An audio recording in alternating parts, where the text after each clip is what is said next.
react. You whispering my name, thinking I won't be the same. Turn fiction into fact. See what you didn't know, bruises that I'll never show, slipping on your every jab. So tighten up your fist, step into the ring with this. I hope your mama's got your back. First round, you thought you would've knocked me down. Fifth round, bleeding out the side of your mouth. Final round, pulling the sound of my name in the crowd. You didn't bust. Oh, oh, oh, oh. You didn't bust. Oh, oh, oh, oh, oh. Just 'cause I took a break, you're making a huge mistake, thinking you can take the throne. Look at you trembling, step into the lion's den. Bet you wish you stayed at home, begging for mercy underneath your breath when I ain't even sweating yet. My legend's written in the stone, yeah. You're crying age in defeat is now your only friend. Even your mama's gotta know. First round, you thought you would've knocked me down. Fifth round, bleeding out the side of your mouth. Final round, pulling the sound of my name in the crowd. You didn't bust. Oh, oh, oh, oh. You didn't bust. Oh, oh, oh, oh, oh,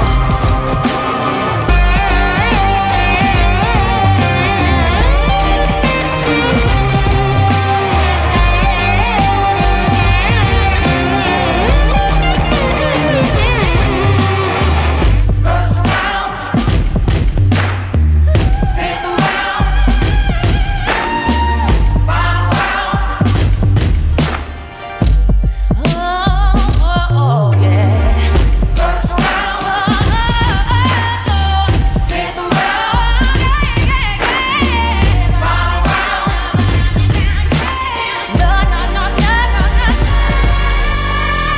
First round, you thought you would've knocked me down. Fifth round, bleeding out the side of your mouth. Final round, holding the sound of my name in the crowd. You didn't bust. Oh, oh, oh, oh. You didn't bust. Oh, oh,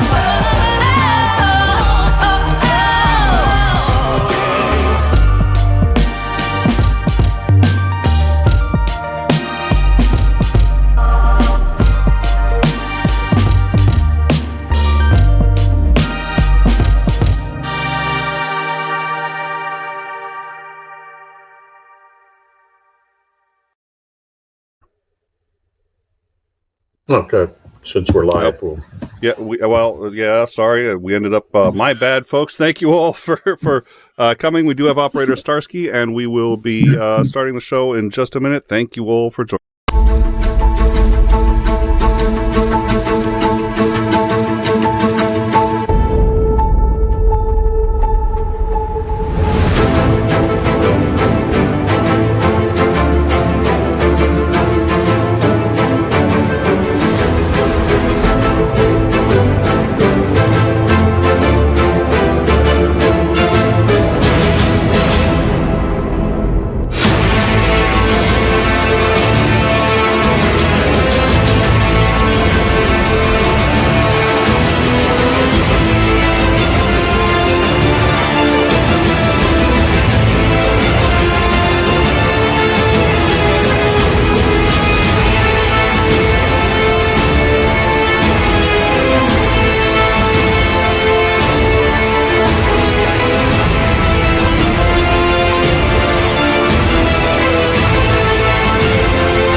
Hello, hello. Welcome to In Time. My name is Nicholas Lamar Suter, and a great show today. There's a lot to discuss. We were just in the behind the scenes talking about Prigozhin's field trip.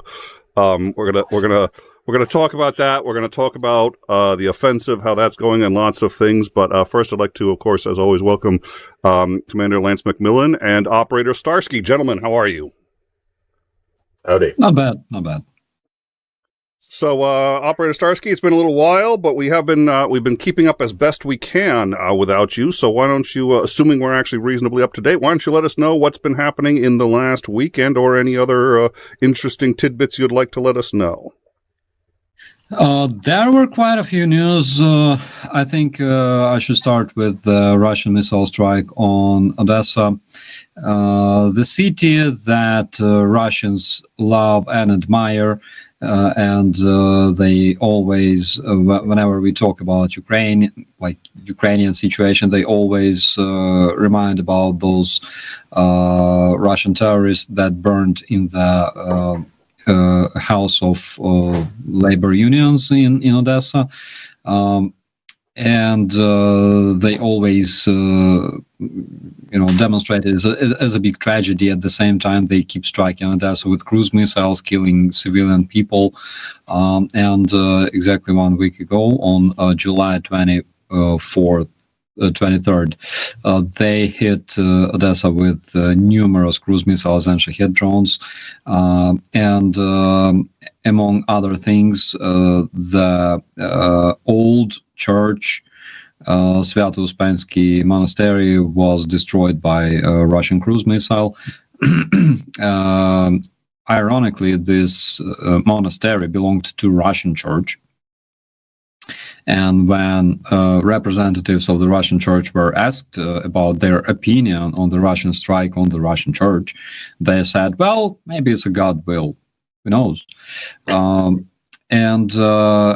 As it usually happens, UNESCO, because this monastery is an international historical heritage, so it's protected by UNESCO, and UNESCO, as it usually happens, at first didn't react on this strike. They continued posting whatever they posted on their social media according to their content plan.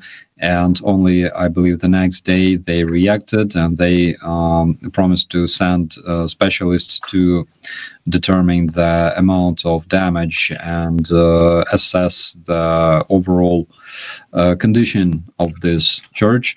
Of course, Russians, again, as it usually happens, in the beginning, they have absolutely zero, let's say, informational plan, zero cooperation in terms of their bullshitting. So at first they made a bunch of fakes, and they tried to blame Ukraine on this strike. And again, as it usually happens with Russians, they first made a bunch of messages in Russian, and then they tried to Google translate it in Ukrainian, and they fucked up because the Spaso-Preobrazhensky, they translated as Rятувально-Преображенський, which makes absolutely no sense, because word spas has one meaning in Ukrainian, and in Russian it's to save. It's a complete bullshit. So they fucked up again, but they do that every single time. I mean, whenever they want to make some messages and share them in Ukrainian media, they first print their messages in Russian, then they Google translate it, and they fuck up every single time. At the same time, something strange happened to Igor Strelkov, also known as Girkin, international terrorist and criminal wanted by different international security agencies. Something happened. Personally, I didn't see Girkin for a while. Maybe Russians know, because I'm curious. Everybody's curious. So there are rumors that he was arrested for being an extremist, and it's again, very, very typical for Russia that yesterday's heroes, yesterday's people the Russian fascists admire, suddenly turn into extremists and get arrested and detained. Also, Putin, also known as Huilo, which means dickhead. The Ukrainian word Huilo has two meanings. It's either dickhead or Vladimir Putin. So he hesitated a bit about whether to come to South African Republic or not, but in the end he decided not to go because there's very, very high risk of him ending up behind bars in Hague, which is a pity. Like, even despite, all the shit that he was promised security and whatever. But anyways, there were several big hits in Crimea. Probably God was very, very angry at orcs. Basically, nobody likes orcs, even nature.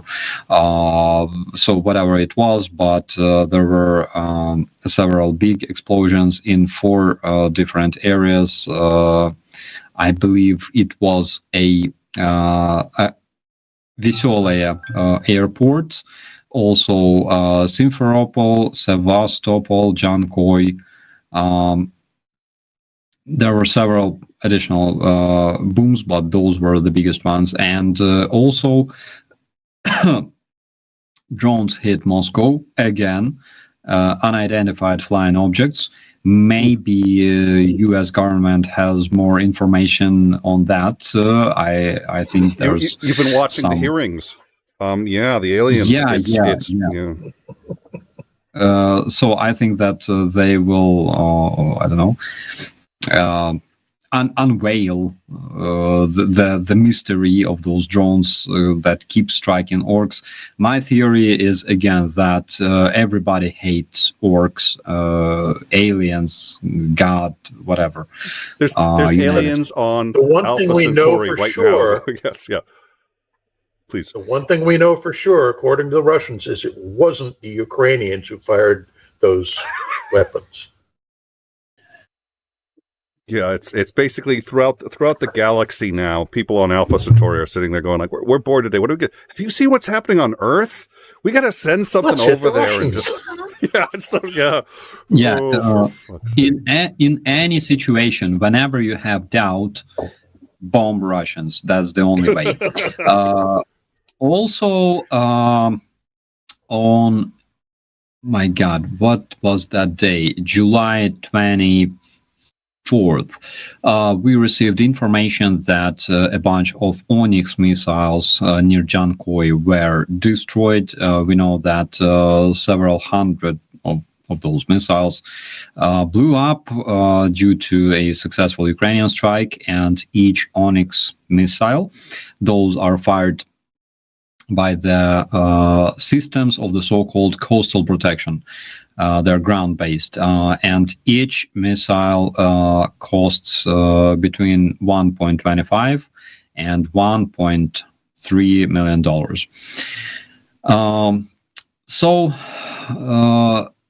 Also, I forgot to mention that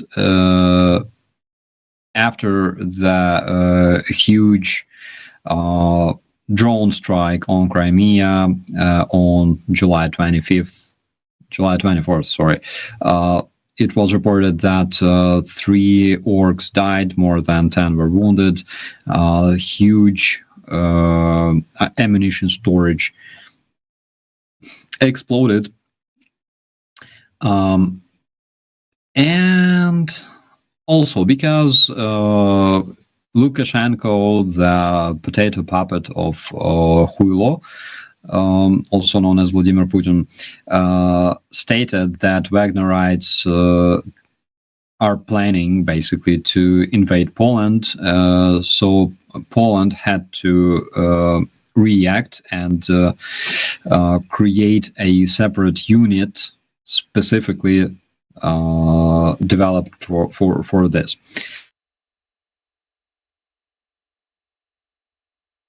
Evgeny Vashonin, commander of the mobilized Russian cannon fodder who commanded the so-called Leningradsky Regiment, expired in Ukraine.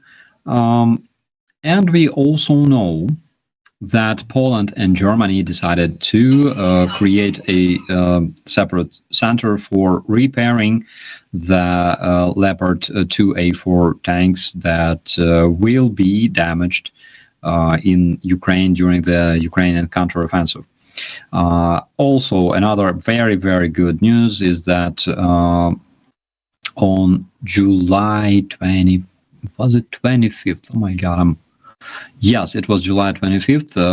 So we learned that 38th Ukrainian Marine Brigade landed Russian Ka-52 in Donbass, and as a result of this, the commander of the Russian 112th separate air regiment died, which was officially confirmed by the Russian sources as well. Good health, long years to the dead. And the United Nations also conducted a research, and they concluded that, remember the strike on Olenivka, the prison where Ukrainian POWs were kept in Donbass by Russians. So Russians, again, tried to bullshit everybody, and they created this fake that allegedly Ukrainian HIMARS missile hit Olenivka, killing our own prisoners, because that's what we do. We always just keep dying and killing ourselves, raping our own women, I don't know, destroying our own buildings, because that's what people do when Russia attacks, usually. Minding your own approaches to Odessa. That's the one I like. Yes. So the UN concluded that it was not Ukrainian missile.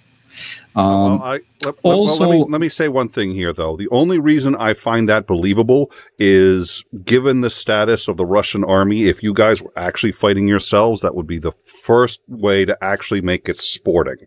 But that's neither here nor there. At least the Russians would have a chance if Ukraine was, like, if the Ukrainian army was fighting the Ukrainian army, it's like, wow, the Russians have a little help. They need it. Anyways, sorry. Bad joke. Please continue. And the name of the Russian colonel who died in Ka-52 was Colonel Vitaly Tabashnikov. Pretty, I would say, famous man. He was a professional in killing civilians. Also on July 26th, Russians performed several missile strikes on Ukraine. Around 2 p.m., they shot 3 caliber missiles from the Black Sea Fleet.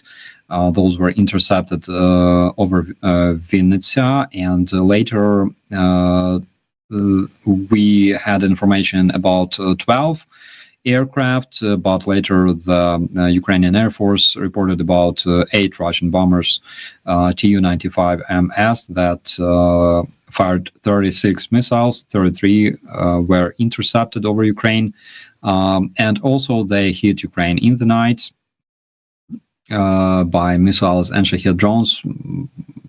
I would not say that they achieved some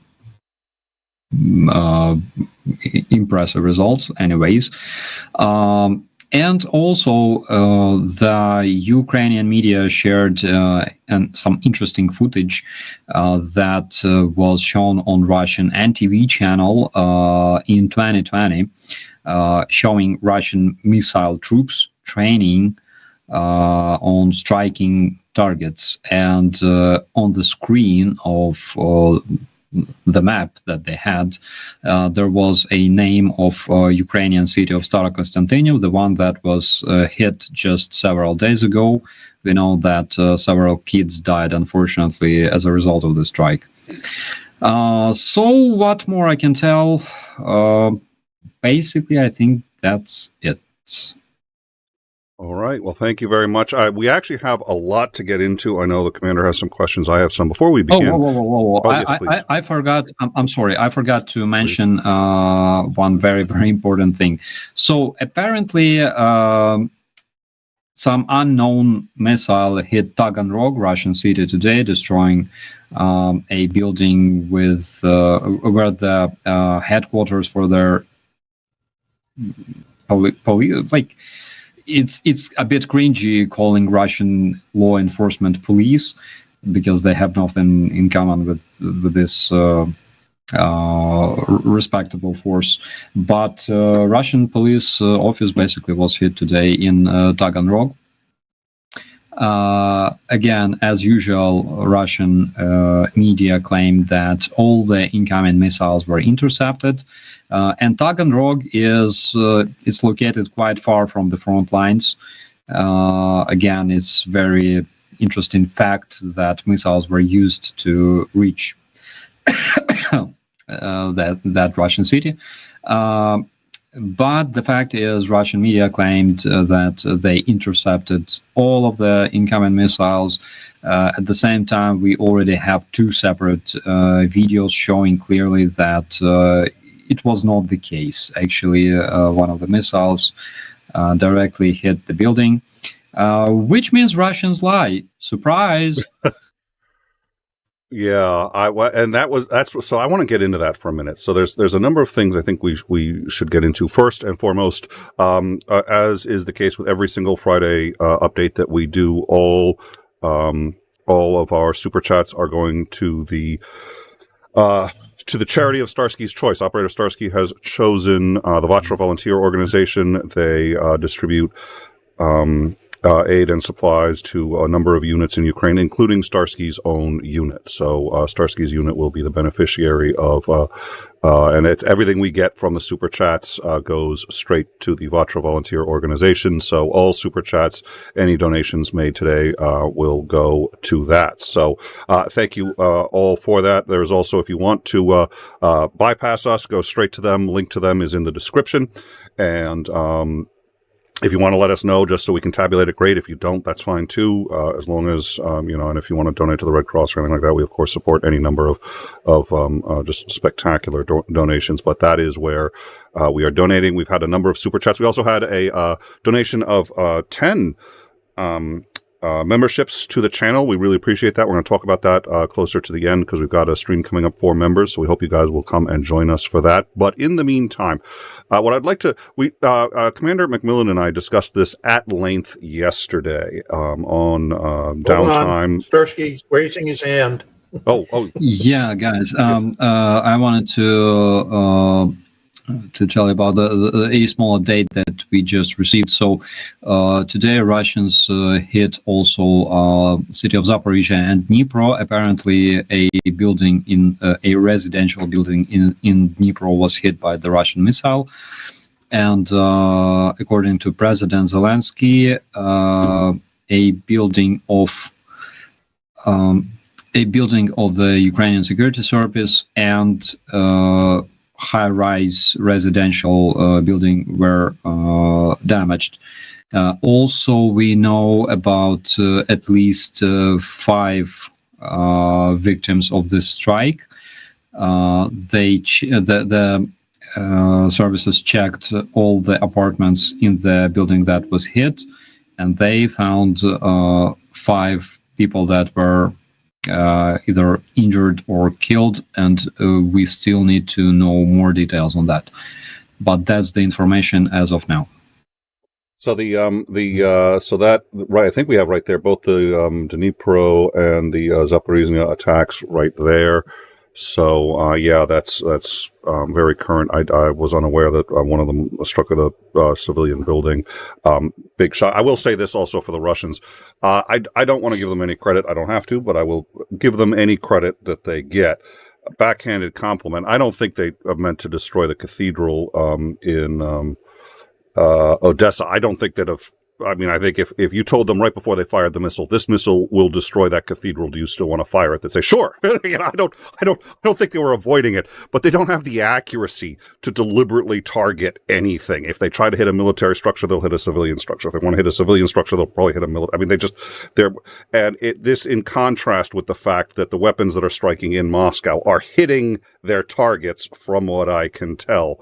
But they obviously are targeting civilian infrastructure, and and not just infrastructure, but deliberately hitting. Is that roughly accurate, Commander? Do you think? Yeah, a lot of Western PGM, precision guided munition, are accurate enough that you're not saying I want it to hit that building. It's accurate enough that you're saying, I want it to go in that window of that building. And it appears that the Russians, rather than, addressing it specifically to the people in apartment A of a building, they kind of just write, to whom it may concern, and fire it off, and hopefully it hits somewhere in the city they're aiming at. Because the accuracy of the weapons they've been firing is pretty suspect, to be honest.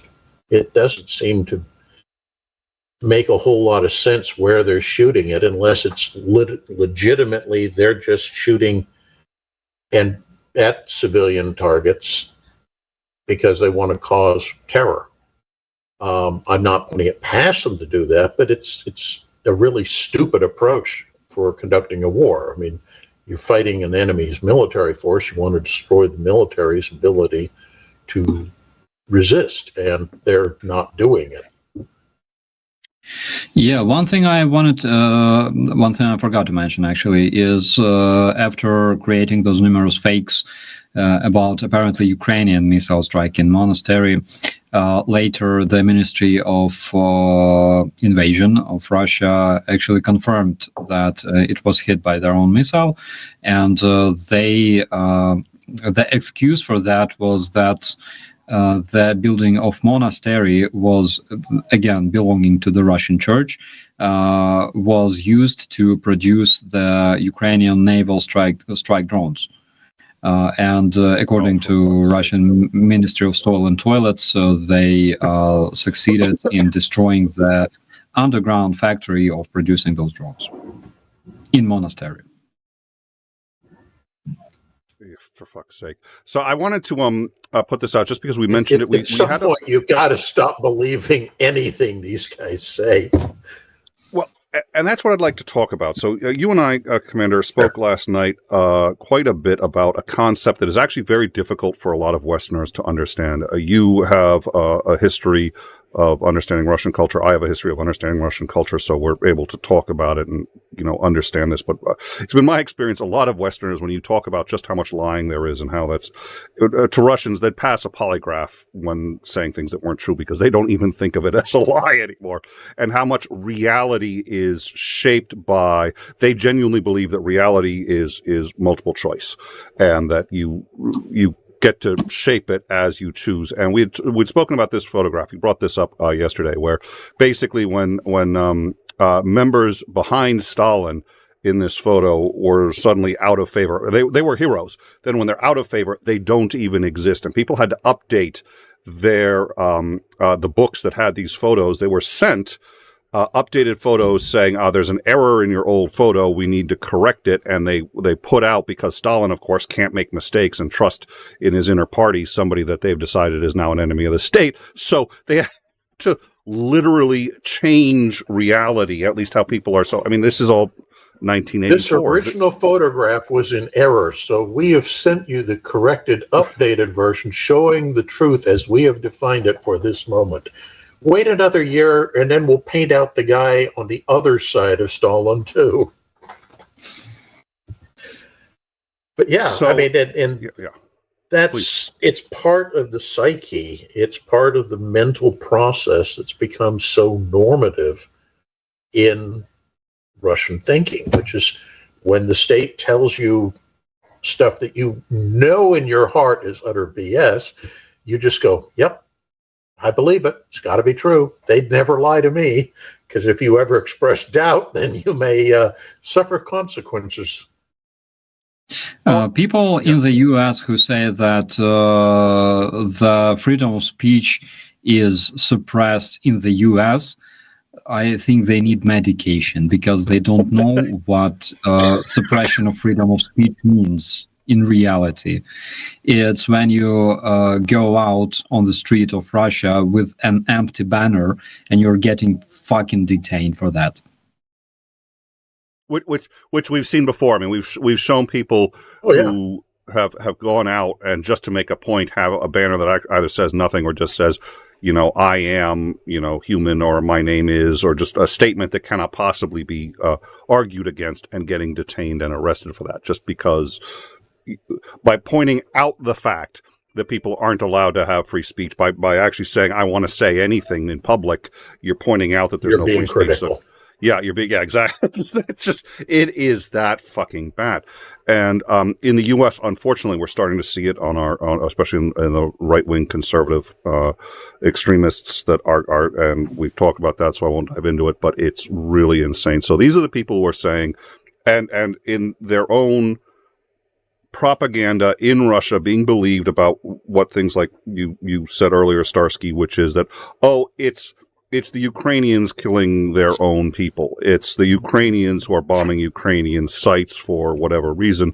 The war, by the way, is going spectacularly well, and we could have won it in the first 4 days, as everyone predicted, but we have a super secret reason and it's why things like the whole Prigozhin incident, which we're going to get into, it's impossible to know what the fuck is going on, because the reality is very fluid over there, and 1984 was based on it's a roadmap for what Stalin did and for the Russian culture as you see it today.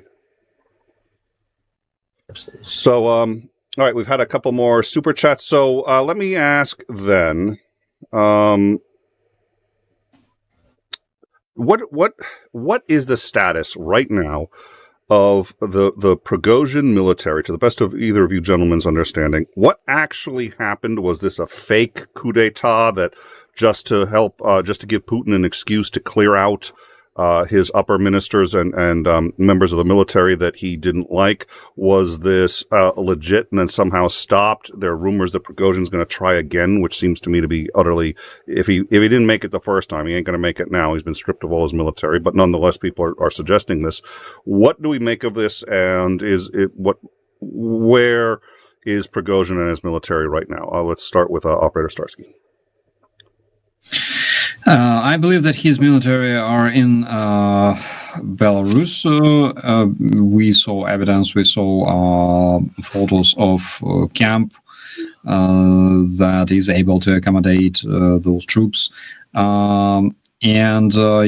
heard reports from potato head mustached man Lukashenko, who kind of like their supervisor or patron or something like that. Basically, they just got rid of Prigozhin's muscles.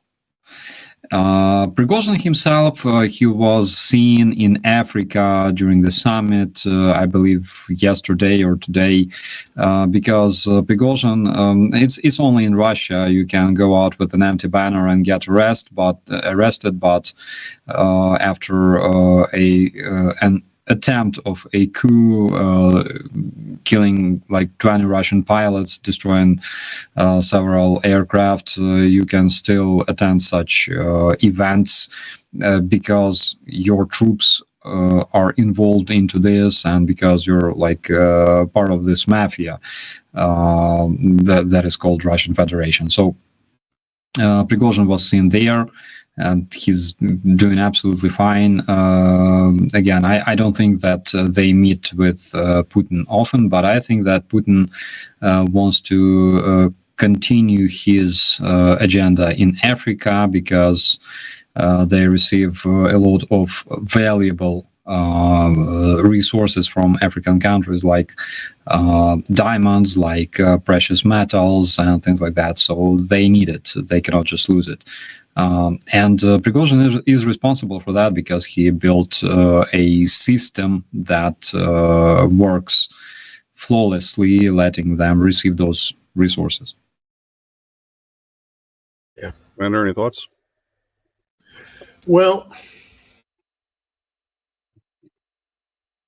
I think Mr. Prigozhin's wild ride is a case of nobody really knowing what was actually the premise behind it.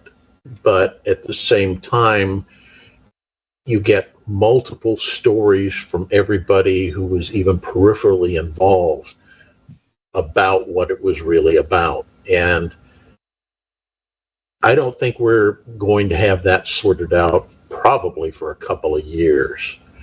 The after effects of the wild ride, well, that's a different matter. We do know three things.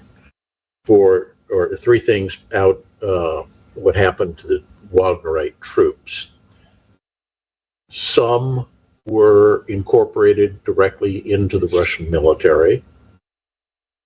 Some were simply allowed to go home, and some were allowed to go to Belarus and presumably from there to wherever Wagner is operating overseas in some cases.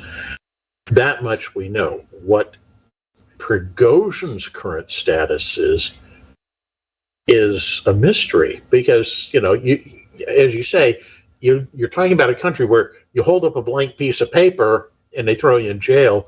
But here's a guy who arguably tried to stage a coup, and he's attending, you know, conferences with fairly highly placed people.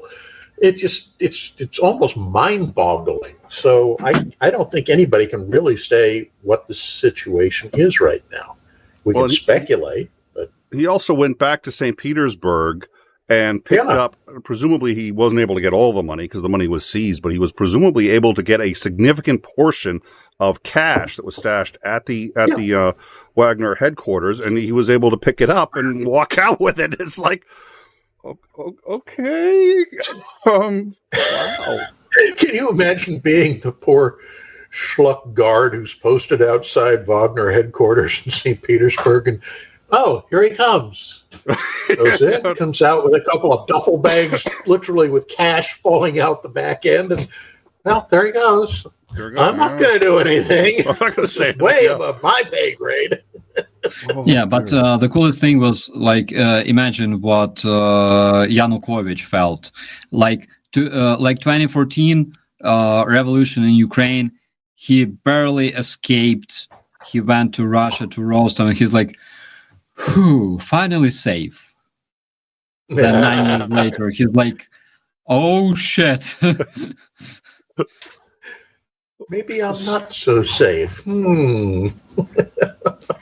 So we know that there's been a lot of counteroffensive action going on. We know that the Ukraine army has kept, or the military has kept, a number of forces in reserve looking for an opening. We know that what appears to be an opening or two has presented itself. We also know that recently a Russian counteroffensive has pushed back against some of the gains made by Ukraine. Starsky, what can you tell us about the status of the offensive right now? Yeah, so Russians tried to attack on two directions, one in Klishivka and one in Kharkiv Oblast. The one in Kharkiv Oblast was deflected. In Klishivka, they gained some tactical success. Basically, they captured one position, which is like about 100 meters. At the same time, south of Klishivka, they lost the same amount of area to the Ukrainian troops. So basically, they try to dig deeper, having their flanks not having their flanks secured, which is again bad for them. At the same time, South Ukraine, Velika Novosilka, there was a success. Oh my God, I'm so sorry because I'm old and I have all kinds of troubles with You're also exhausted because you've been a little busy. I just pointing that out, sir. Yeah. Just a bit. In Novoihorivka, Russian attack was completely deflected. Also, there is an active combat in the area of Robotyne, South Ukraine. This combat continues as of now. The village of Staromayorska was taken under the Ukrainian control. It was completely cleared from Russian invaders, who basically died. And as I said, in Klishivka they had small success, but near Kurdyumivka, which is south of Klishivka and basically south of Bakhmut. Commander, anything to add? One interesting fact regarding Pervomaiske. Pervomaiske is east of Popasna, and we know that due to successful Ukrainian strikes in that area, Russians lost more than 100 men dead. They were delivered to the local morgues because local sources reported this information to us. And we also know that more than 700 invaders are currently receiving treatment in the local hospital, and 700 invaders for a small hospital in Pervomaisk. It's a very, very big number. We know that they lack personnel, they lack meds, and they cannot provide them with proper medical treatment. Well, it might help too if somebody wasn't bombing their infrastructure. Any thoughts, Commander, on that? I don't know the names of the towns, but my understanding is basically, as you were saying, 3 areas. There's one up north near Kharkiv, Avdiivka, I believe, is near where it was. Novoihorivka. Yeah, and the Russians launched an attack across a river, took some terrain.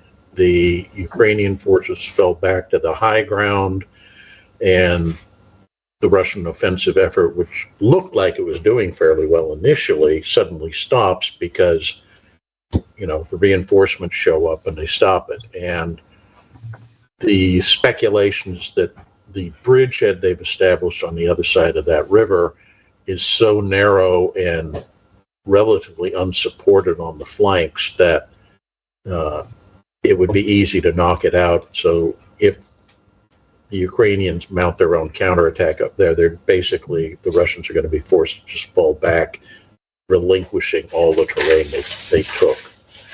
The second one is the one that you were talking about south of Bakhmut. The understanding I have of that one is initially that offensive effort by the Russians was meeting with, quote, considerable success, except they didn't protect their flanks. When the counterattack by the Ukrainian forces hit, it did extremely well, basically obliterated the units that were launching this offensive, retook all the lost ground pretty much. And there was some speculation that might have caused actually a gap in the Russian lines because the troops had been overcommitted in that one sector, that somebody was saying perhaps the Ukrainians would commit some of their reserves to exploit that, but I haven't seen that happening. But this is only a day 2 old, so it may be that our information is out of date on that. And then the other one, the last one, is down in the south. Staromayorsk. Yeah, kind of near Zaporizhzhia. And yeah, it's that bulge you see in the line there. Yeah, the thinking is that the breach possibility occurring there, and that was the one that you, Nick, had mentioned, that you heard that some of the Ukrainian reserves were being put into that sector. Yeah, So- that is Robotina. There's actually quite a big front. Yeah. And to my thinking, what this is all showing, if you put all three of these together, is that the Russians are trying to do something, but they're so overstretched, so overcommitted, the quality of their forces is getting so low that you're now starting to see what everybody's been waiting to see, those cracks beginning to develop in their lines. Eventually, one of those cracks, we don't know which one, but one of those cracks is going to be that breach that we've been waiting for. And I think that's when you're going to see the big, the real offensive. It's not the real offensive. That started months ago, but the one that we're all talking about with the big bold lines moving on the map. The offensive, capital T, capital O. Yeah. So we had a question from Sweet, and then I'm going to get to the super chats. But Sweet had asked this earlier, and I think it's a good question. We've seen the Russians be routed before, and we've seen it happen reasonably frequently. It does not appear, at least yet, from looking at this, that they're fleeing as rapidly as we would have thought. We knew that morale was very low. We knew it got even lower after Prigozhin did his thing, but it still looks like basically a number of Russians are trying to flee. They are getting executed as they flee. But having said that, that's been the case since the beginning, and units have still been routed. And that does not appear to be happening here on the same scale. Is there a reason for that? About a month ago, we saw several Russian companies fleeing. Basically, it was shown on in the monitoring Telegram channels. There were different video footages, but as for the current situation, the thing is there are minefields, and there are very, let's say, intense minefields, because in 6 months, Russians unfortunately had enough time to prepare for this counteroffensive. That's why they have, let's say, more capability to fight back, to defend those positions. Again, we're talking about Ukrainian troops that use smaller groups to capture those positions, not like Russians by throwing just plenty of meat at Ukrainian positions like they did in Bakhmut and all other areas. So probably that's the reason. Again, when they see that they're being attacked by smaller groups, maybe it doesn't look as terrifying as it looked in Kharkiv Oblast, for example, where they saw like a whole front moving towards them. So maybe this is the answer. Yeah, I think we need to put a definition here for people to understand. In military parlance, there are basically three operations or effects that go on with this. One is a withdrawal. That's where you withdraw under fire, you maintain the order of your formations, and you're continuing to resist. And thus far, most of what we see Ukrainian forces doing when they're put under pressure is they're withdrawing. The next thing you see are retreats. This is where the formation kind of is on the rough edges, but it's retreating in something that might be considered good order, but they're not really trying to resist. They're not really trying to delay the enemy. They're just trying to save their asses. We see this happening a fair amount with some of the Russian units at the smaller level, squad, platoon level units, where morale will just start cracking and they'll say, hey, we got to get out of here. What everybody wants to see the enemy do is rout. And that's what kind of we saw going on up north around Kharkiv last year. It's where the situation is just collapsing. Resistance is the last thing on anybody's mind. It's all about get away from the bad guys who are going to kill us. That's what everybody's thinking. We're hoping to see that. We haven't seen that. What we've been seeing are retreats and some withdrawal. But the Russians, in their defensive positions, have behind them other defensive positions. So even if a platoon in one trench decides to bug out and retreat, there's another trench line right behind that to maintain the line. And that's part of the problem here, is we're not seeing a rout because there's always somebody behind the group that's retreating that doesn't also start retreating. It's when you get a cascading morale effect where one group retreats and then the next group just sees them running, says, oh, we better save our asses too, and they start running, and so on. And you get this repeating pattern of everybody just bolting and running. We're not seeing that. And in part, that's because the Russians are using blocking detachments. And we've seen... Go ahead. I have to believe that, yeah, when the line in front of you, you're like, oh, yeah, we've sent our best guys up ahead, and then you see those guys rushing towards you, arms in the air, flailing, like, run for your life. They're just, like, I have to believe that has a negative impact on morale. I'm not an expert. And that's, if you're the attacking force, that's exactly what you want to have happen. It's, shock and awe, as it was expressed.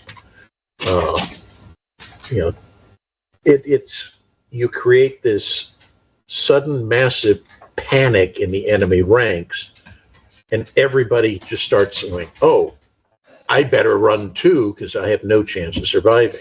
The Russians are countering that by having multiple layers, and the second thing they're doing is having blocking detachments so that when you start retreating, your own troops are going to shoot you to prevent you from retreating. So you're basically left with one of two choices: either get shot as you're running away or die fighting in your own trenches.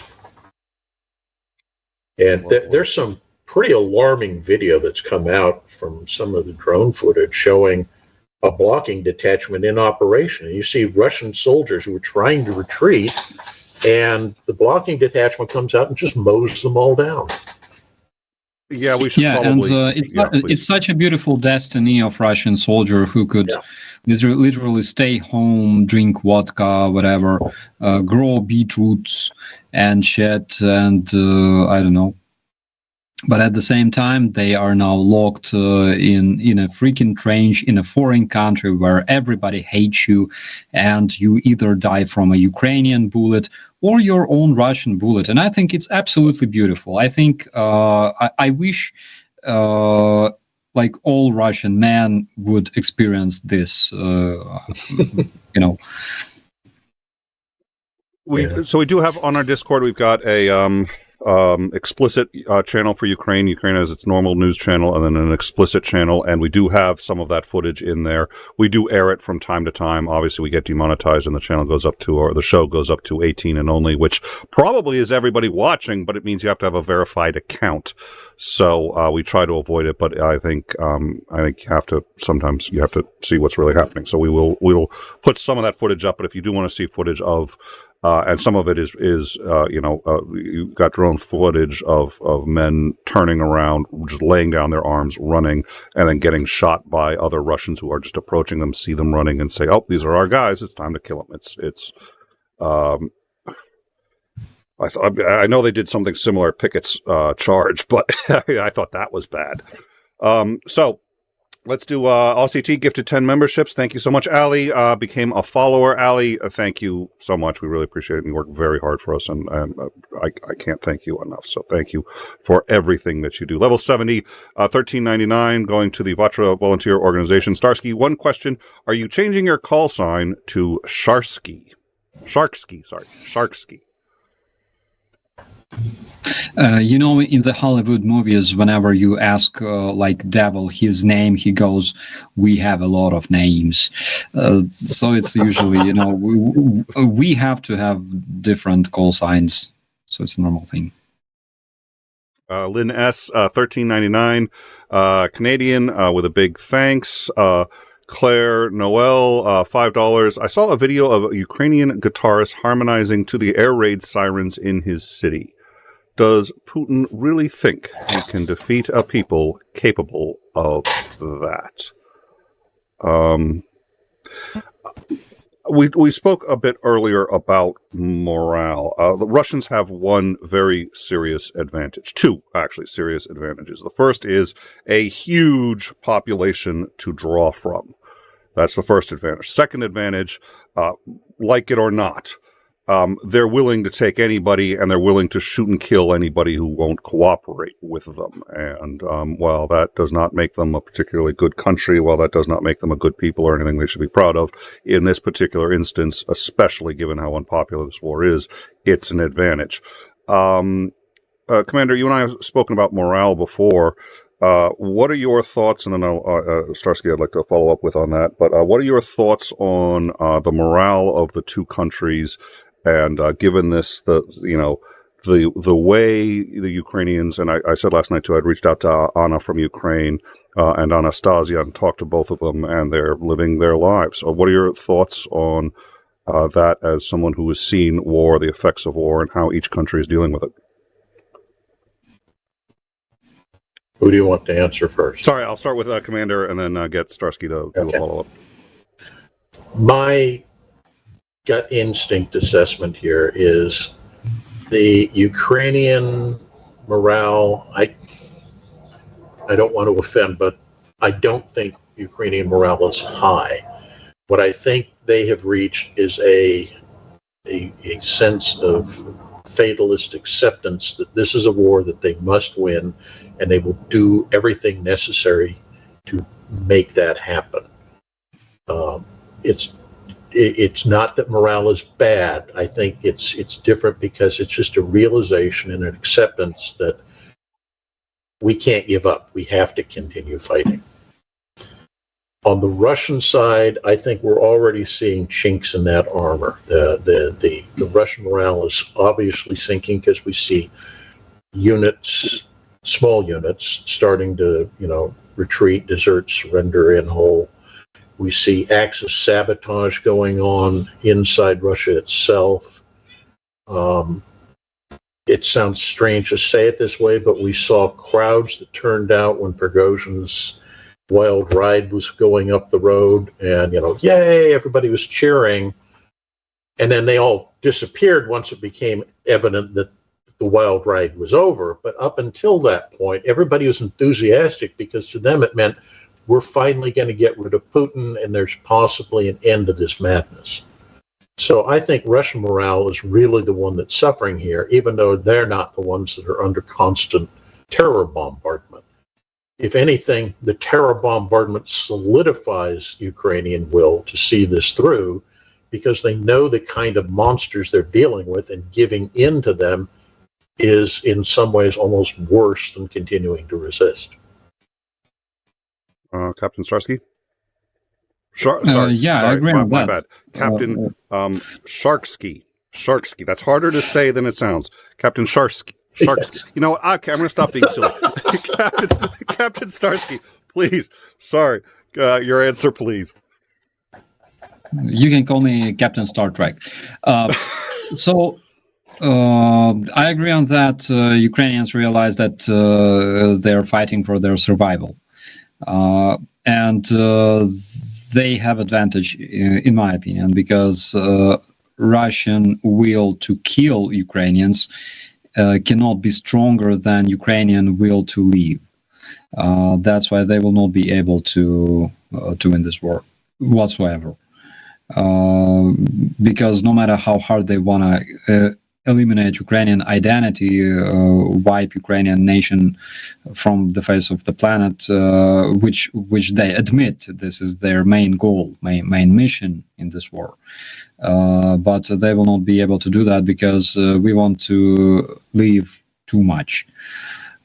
So we won't let them do that. I'm trying to remember the line. about a patriot who's willing to die for his country, the zealot who is willing to die or kill for his country, and the patriot who's willing to die for his country but would much rather live for it. I will say this of the Russians. Yeah, absolutely. Yeah, one thing I wanted to mention is, I forgot. Please continue. Sorry, don't worry. I've been doing a lot of that too. So, Commander, were you going to say something? No. I wanted to mention that I've forgotten. Okay, well, good. We're all. No, that happens to me multiple times a day. No, what bugs me is when I'm in the middle of a sentence and. Oh shit! Yeah. Okay. Yeah. I don't remember. Anyway, no. So, Ukraine is in having. I was one of the last Americans in the Soviet Union. The day after I left, but my plane was landing on the ground in the United States as tanks were rolling down Red Square. And the Soviet Union was falling. But I do remember this sense of very little to live for in Russia, and they don't really seem to have anything to live for. And when you understand, again, the cultures we've talked about it, they like to avoid dying if at all possible. But there's the lack of value in human life, and I don't want to harp on that because we've discussed it before ad nauseum on this show. But I point out a fundamental difference, which is that if you look at the Ukrainians, there's a sense of optimism that this will eventually be over and things will get better and we will go back to being our own country and living comfortably and improving our lot in life. In Russia, it's the opposite. It's a sense of pessimism that even if we do win, nothing's going to change. Everything's going to be miserable and continue to stay miserable. And it's not going to be that we win. We're going to be losing anyway. So that doesn't change it either. It's still the same miserable lot in life that we had before, during, and after.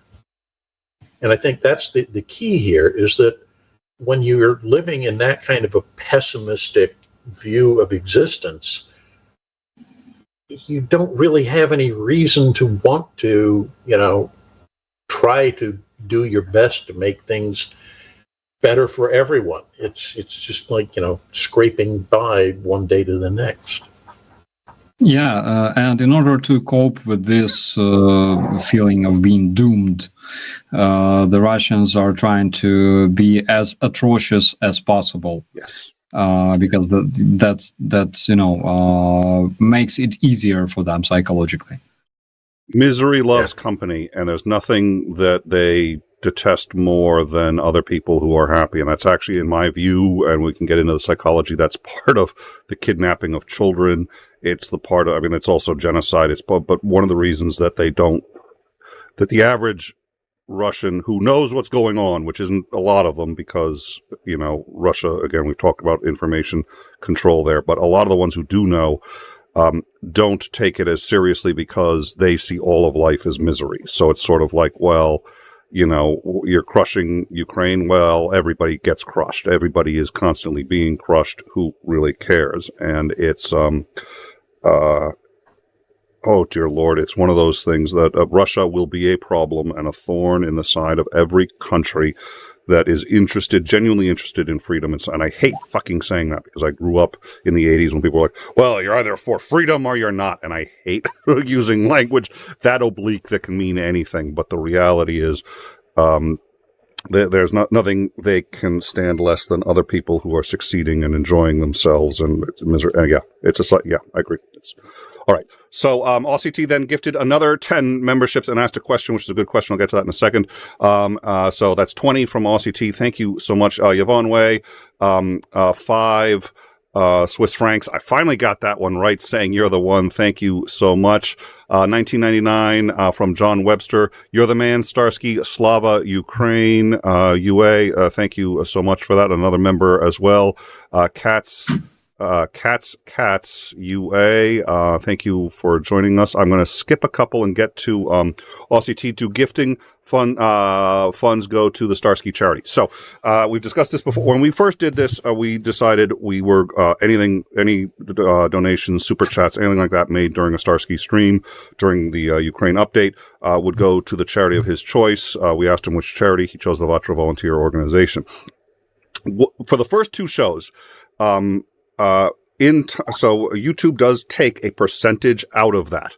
In Time agreed to make up that percentage. So 100% of everything, and In Time just made up the percentage that YouTube took.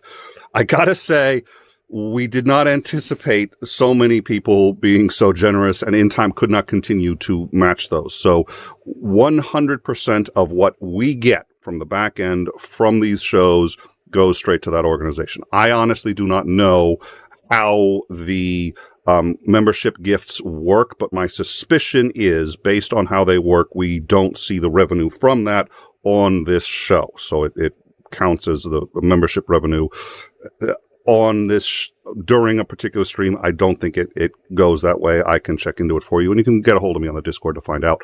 And I'd be happy to follow up with that. But basically, when we do a stream that is one of our Friday update streams with Starsky on it, without Starsky on it, doesn't matter. It's the Starsky streams. You guys know what they are. When we do it, everything that is given to us from YouTube for that show goes to the Vatra Volunteer Organization, and it's just it's our way of also doing our best to contribute by saying that these shows we don't see anything from these shows.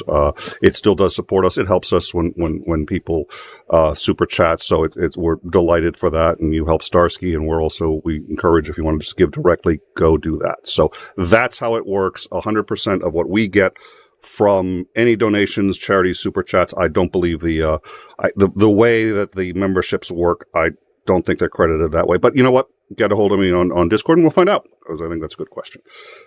Going forward, Peter Jordan also became a member. Thank you. 269 S. Okay, smart ass Lance. Tell me this, Commander. Okay, what is SEK for currency? Ooh. Yeah. Is it Swedish not so krona? smart. Oh, for fuck's sake, I think it is. I think it is. Just off the top of my head, I'm going to guess something like Slovak or Slovenian kroner or something. But I know that's wrong. I think no. I think Starsky got it right. It's Swedish krona, and I've known that. I knew that one once before, and I forgot it. Well, I had the K right. I had the K right. Yeah. So 269 Swedish krona, some funds for Starsky to use when the Kerch bridge drops. What's the status of that bridge right now, by the way? As my last understanding was that the bridge was damaged enough that car traffic, at least one way, was completely impossible, maybe in both ways, and the train traffic could still operate. Is that the current status? And that it was not going to be repaired by the end of the year? And what do we know about the bridge right now? Yeah, this is correct. We know that one lane is completely destroyed. It's not used, and it will not be used until November, as it was reported by official Russian representatives. They reported that the repair will be finished by November. All right. So thank you for that. Peter Jordan became a member. Thank you. Bjorn Hertmeyer, 4 months.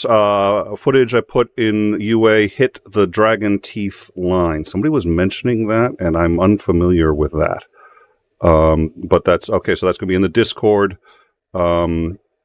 I think he's talking about the Discord. Does anyone know what that is? If my guess is correct, dragon teeth line is last year at the start of the winter, the Russians started trucking in what are called dragon's teeth. They're basically just big concrete pylons. They stick up about 4 feet tall. And the idea is you put them in fairly tight proximity to one another, and you create these dense rows, which tanks can't get through. So you have to bring in an engineering vehicle and clear a path through this. They don't put those directly in the front line because, then you can just shoot artillery at them. So they're kind of towards the rear of the Russian defensive belts.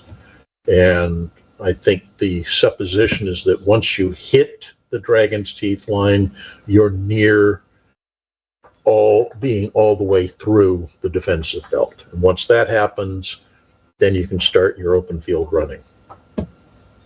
Okay, so Bjorn is saying the put footage up in the UA hit the Dragon Teeth line, so that's obviously a very good sign. Jean-Marc Pagan Owl. Well, if they're dumping artillery on the Dragon's Teeth line, that means they think they're about to get there relatively soon.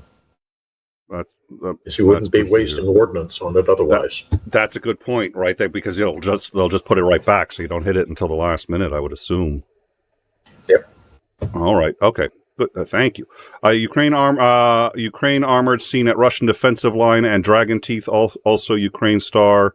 Something liberated. I think was so. That's 10 Canadian. And then let's see. $2 Slava Ukraine from Texas from LB. Thank you for that. 50. I don't think I've ever seen the A, just an A. I was going to say Australian. Okay, $50. Ooh, I'm going to have to look that one up. Aussie. Oh, yeah, Aussie teeth. Oh, God. How many degrees do you have to be able to read English? Yeah, that's Aussie teeth. 50 Australian. Thank you for that. Thank you, Nick, for Vatra. It is... we do, everyone who does In Time, we do it because we believe in education. We believe in bringing the best information we can. That's why we have Starsky and Commander Macmillan on here. You're also stuck with me, but 2 out of 3 ain't bad. At any rate, we really do consider it a privilege, and we have to grow the channel, and of course we have to, but we get so much support, and it's always so much of a help. It is a genuine pleasure to be able to both do these shows and help. And the only reason we do that is because of people like you donating during these shows. So thank you very much for that. And it is a pleasure to be able to both talk with Starsky and to be able to know that we're going to facilitate basically all of you guys helping. So thank you, sir. BR Bowden 50. I should know NOK. Wow. I don't know why all of a sudden I can't. I used to really be able to Norwegian, maybe that's that'd be Norwegian kroner. Okay. Why are you nagging Kerch Bridge going to be removed when UA takes the territory back anyway? No, that's a fair point. I've noticed that they're all like, "Oh my God, terrorists hit the bridge." It's like, wait. Terrorists hit a bridge you built illegally on somebody else's land, and they're just taking it. Okay. But yeah, they're getting pissed about it. Is this just more of that propaganda, Starsky? Is this just that they're whining because they can whine about it, or do you think they're actually? I imagine Putin's bothered by it, but what are your thoughts? Absolutely, it's in Ukraine, for example, when you occupy some piece of territory and put your kiosk there or whatever. And sell hot dogs, for example, just because you want it, right? Just because you can. You will be removed by the police, like, instantly, because this is what we call illegal construction. And basically, this bridge is illegal construction. That's why Ukrainian law enforcement, including our armed forces, have all right to strike it with whatever we want. Commander, why haven't they just completely obliterated that bridge? It looks to me pretty clear that Ukraine can destroy it any time they want. Why haven't they done it yet? It's twofold. One, it's nowhere near as easy as you're making it out to be. Okay. It's not just a matter of. I told you, sir. Let me interrupt. I told you, I play Modern Warfare, sir. I have some experience in this, and I'm telling you, in that game, it's pretty easy. You tell him, Sergeant Rock. What makes it funny is it's true. There is so much of that. I played Modern Warfare. Oh, God. One of the guys who's in one of the foreign contingents there, said that they had somebody that showed up at one of the recruiting centers, that was his excuse of why he thought he should be allowed to fight in Ukraine, because I play a lot of Modern Warfare and I'm really good at it. It's like, that was Mars, and that was Mars, one of them, and he was really good about it. And he was good about it because it was a volunteer on the Ukrainian side to help out. But he thought it. But I've also seen it on the Russian side, and there were two guys who basically were using that as an excuse as to how and why. It was. Oh, yeah, it happens. It seems to happen more on the Russian side, and I've seen a lot of people who play Modern Warfare, and so they go on Twitter, and at first I thought it was all just trolling, and no, they really think, like, I played Modern Warfare, so now I'm ready to opine on, It's the gamer incel crowd. Yeah. And I can confirm that. Basically, I remember back in my days where when I played like Operation Flashpoint and Arma later, it was the same. You just point your machine gun at the bridge and you go for like 20 minutes and then it just collapses like instantly. So it can be possible though. But the truth is, people learned how to build bridges very, very well. Unfortunately, in thousands of years, we learned how to build good bridges and good ships. That's why they're not so easy to destroy, especially bridges. Okay, so apparently, according to the commander here, my gaming experience does not qualify me to say that the bridge should be just that easy to take out. So, fine. It's a combination of two things, Nick. One is you have to identify the right weak point to hit. As we saw when the truck bomb went off last year, it knocked the bridge out, but it did so in such a way that they could restore it to operational function in fairly short order. So if you want to take out a bridge, you really need to take out the abutments, and the abutments are under the bridge, so getting there is tough because a missile tends to come down, so it'll hit the surface of the road rather than hitting the abutment to take out that support. Replacing the support is a little more complicated. So that's part of it. Secondly, you're talking about reinforced concrete. So you need a pretty big explosive charge to be able to do this.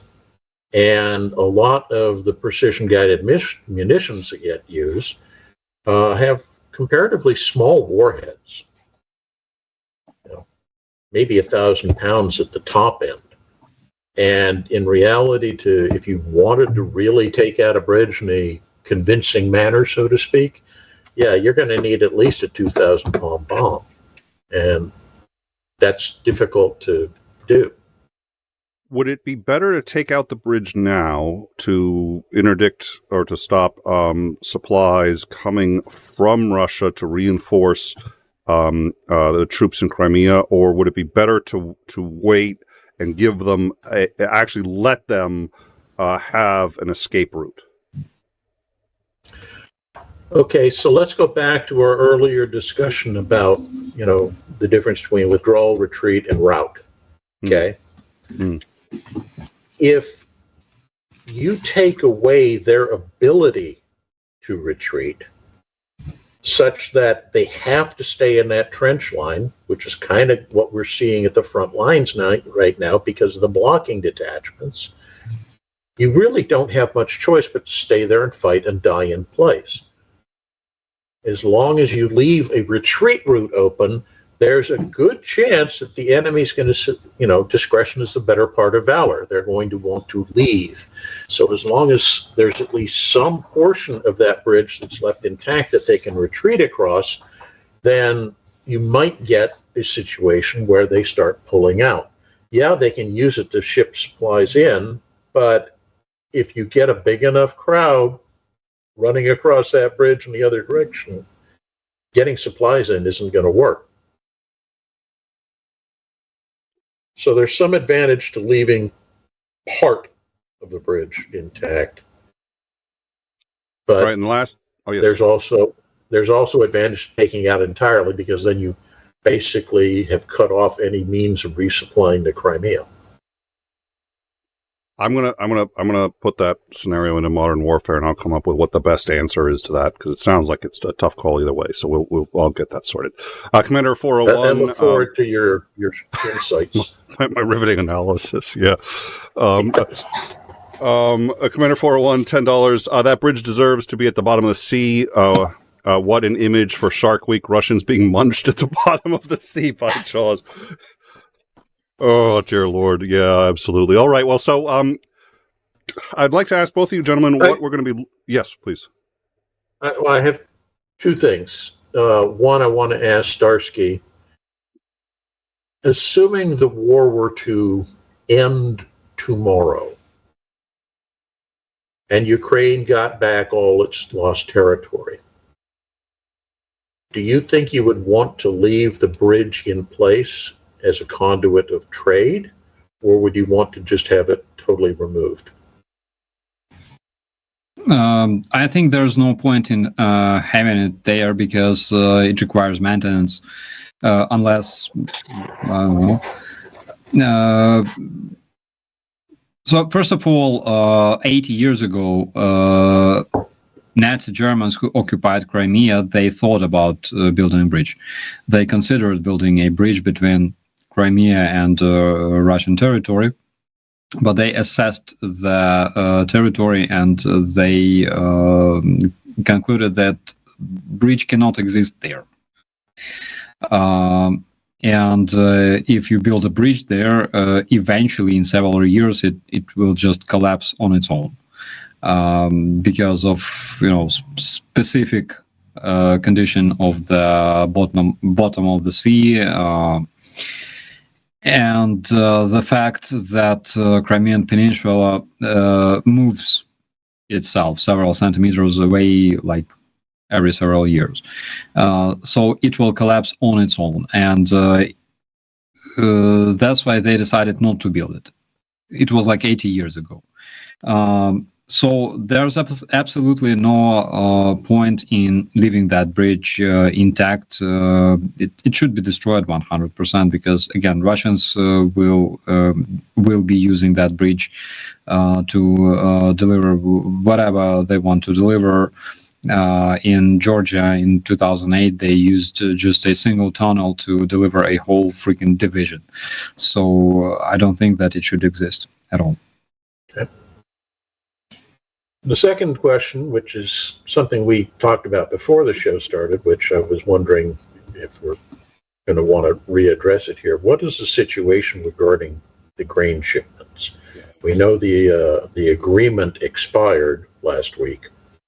Do you think there are still plans to go through with continuing to ship grain, or are we waiting for another agreement to be put in place? So I think that currently our government is trying to come up with some alliance that will allow Ukraine to deliver grain by sea, which means that the ships will be obviously protected by other countries, maybe UN vessels, military vessels.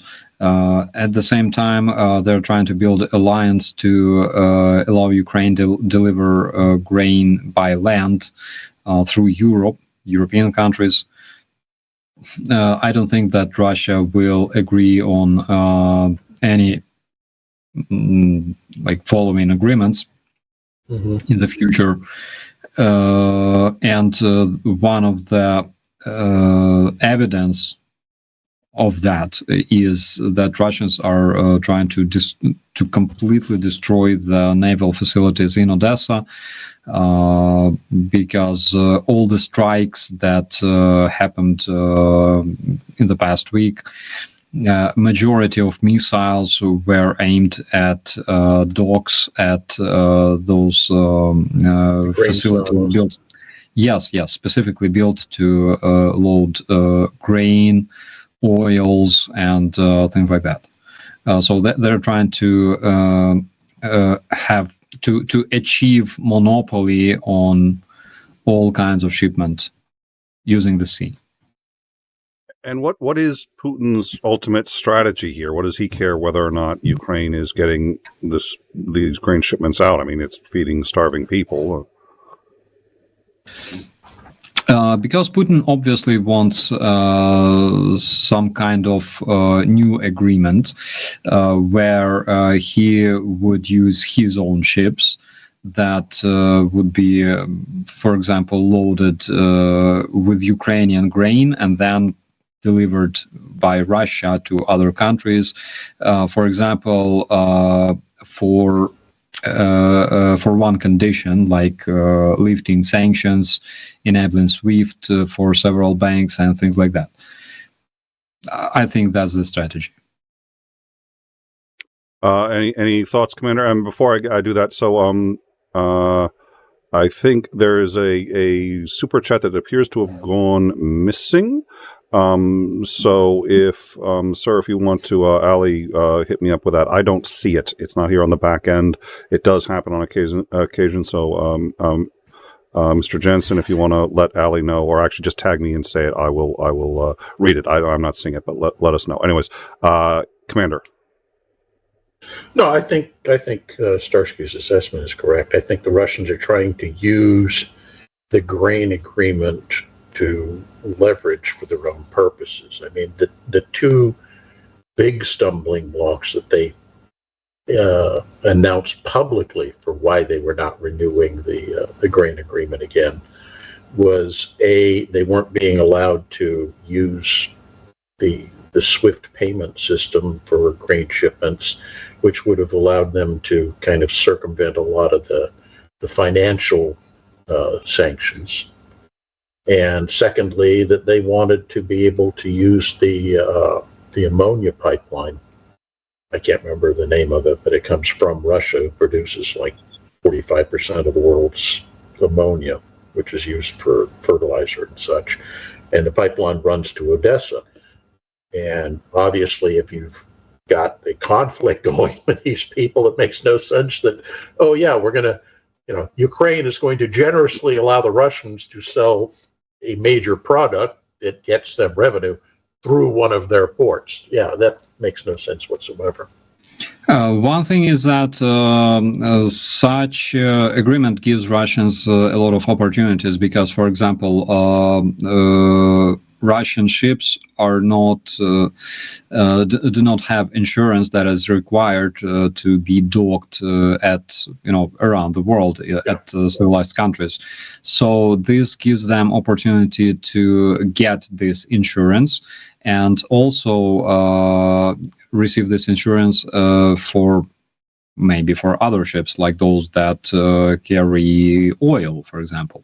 It's the same as, with Nord Stream, basically. Russians destroyed the Nord Stream in order to leave only one source of receiving oil, which is by sea, by Russian ships. And basically they underestimated the rest of the world. They thought that they would just agree on that.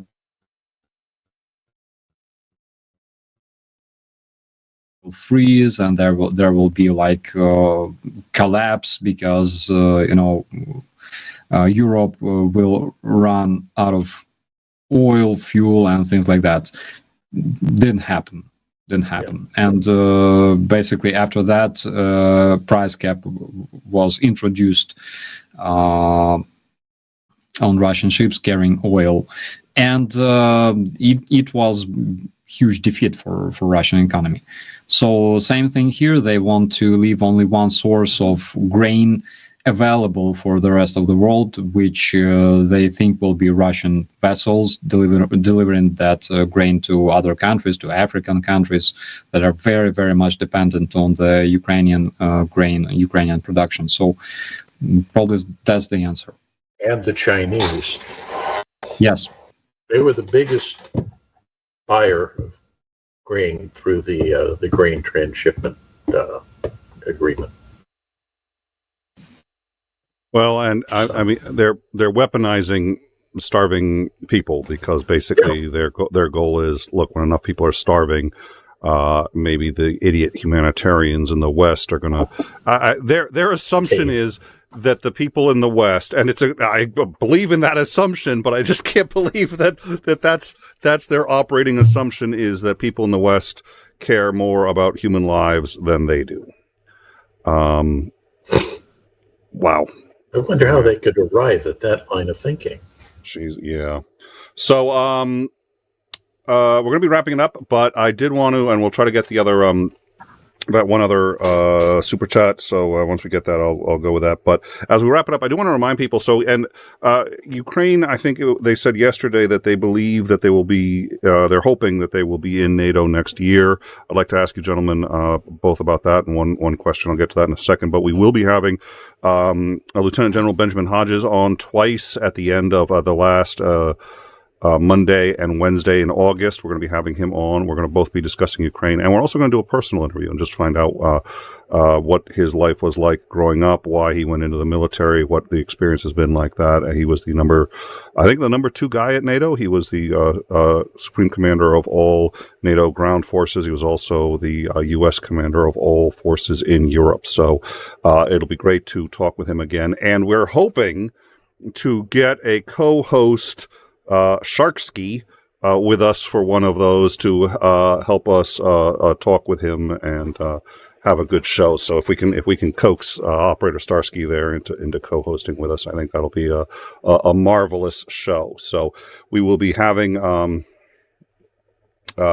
we'll be doing that in, I think that's about 4 weeks away. On Monday, we are going to have our rundown of the weekly news. We've got Operator Starsky coming back a week from today, same time, and obviously downtime with Commander McMillan. And a week from Monday, we will be doing our supporter hang. If you are a member, if you have ever super chatted, if you have donated either time or money to In Time in any way whatsoever, you are more than welcome to join us for that time. All members, we'll be putting it up in the community tab. We already have it up there, but we will be reminding people. It's also going to be on the Patreon for those of you who support us there, and it will be on the Discord. So if you'd like to find out about it, you can go find out that way. But you're welcome to come. You're welcome to join us or just hang out in the live chat and watch and or ask questions, and we'll discuss whatever you guys are interested in discussing. So that said, gentlemen, I wanted to ask each of you, what are you oh wait, there's did we get the question? I wasn't tagged, and so if I'm not tagged in the question, I'm not going to be able to, it's awfully hard to find. So if you want to put the question in the live chat and tag In Time Show,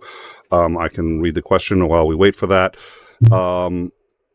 Let's, gentlemen, what are you going to be looking for the next week for markers, indicators? What are you expecting? What do you hope to see? What would concern you if X, Y, or Z happens, or what would give you optimism? What are you looking for? Let's start with Operator Starsky, please.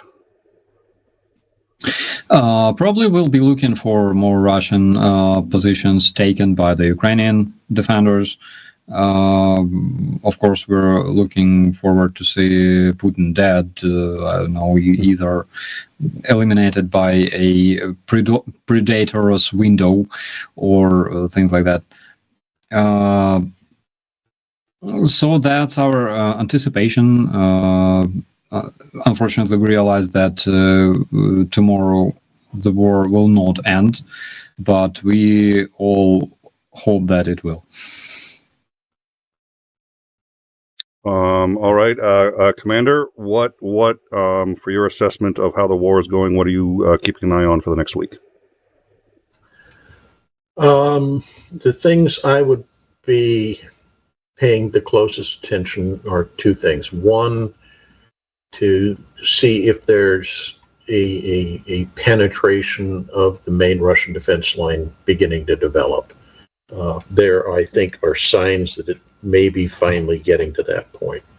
I'm hoping this will happen because it will prove that I was right, because if it doesn't happen, then everybody's going to point my finger and say, you don't know what you're talking about. But that's what I think everybody's been hoping for, since the start of the year, basically. The second thing I'm very curious to see, and I think has extremely profound ramifications depending on how it develops, is the issue of the grain shipments. We know those are going to be very important. And some of the scenarios that people have been talking about, where you get, U.S. or Turkish or NATO forces escorting ships into Odessa, with the possibility, of course, that the Russians might do something stupid and attack either grain ships or escort ships, and all of the stuff that can spin out of control from that point. I think that really bears close watching. That's probably the tinder keg of the whole thing right now. Is Wagner going to attack Poland? Either of you? We can only hope. It took Wagnerites almost a year to take Bakhmut. Yeah. I doubt that it will take them less time to penetrate Polish border. Yeah, the Poles are probably waiting eagerly, going, oh please, oh please, oh please, oh please. All right, well, so the concerns about that are then I think you would say unfounded. Yeah. All right. It takes a particularly stupid Russian commander to say go forward with that plan. Yeah, and I think that'd be disavowed faster than you can say IMF. All right. Never mind. Thank you, gentlemen, both very much. It was a really good show. It was great to see you. We will see you both back here in a week to get our next weekly update. In the meantime, Starsky's channel and information, as well as the Volunteer Organization, is in the description. Thank you all once again for your support, and we look forward to seeing you next week. Come join us on the Discord to see the links that we were talking about and the information that we have there. Also, you can find out more about upcoming shows. And Starsky, my impression is, or my understanding is, you will be on with the Shills tomorrow. Is that correct? Sunday. I think we'll be with the Shills on Sunday, I guess. Is that a permanent move now, is what that sounds like? Okay. No, he has a special guest who's only available on Saturdays, on Sundays. So for the past 2 or 3 weeks, they shifted temporarily the day that they air to Sunday as opposed to Saturday. Glad I asked. All right. Well, thank you all very much for that, and we look forward to seeing you. We did get another, oh my God, they are... Okay. All right. Don't end the show. No. Answer this question. Yeah. Well, it's not a question, but that's it. That's okay. For me, it's a point of pride stumping the commander on currency, because it's really embarrassing when he knows the currency better than I do. And it doesn't matter if I don't know what it is, as long as he doesn't know what it is. So, that one, it's 35.90. Thank you very much for that. There was no question, but I saw it immediately, and I knew I had to give credit for that one. So I'm dropping to the commander on the Discord the currency on that one. Good luck, sir. All right. Thank you all for joining us. We will see you next week. Thank you once again for all your support, and we'll see you Monday as we do a rundown of the week's news, aliens, and all. And we look forward to seeing you all next week, and or as soon as the Trump indictment drops, which will be live for that one too, you can bet. Thank you all, and have a great night. Take care.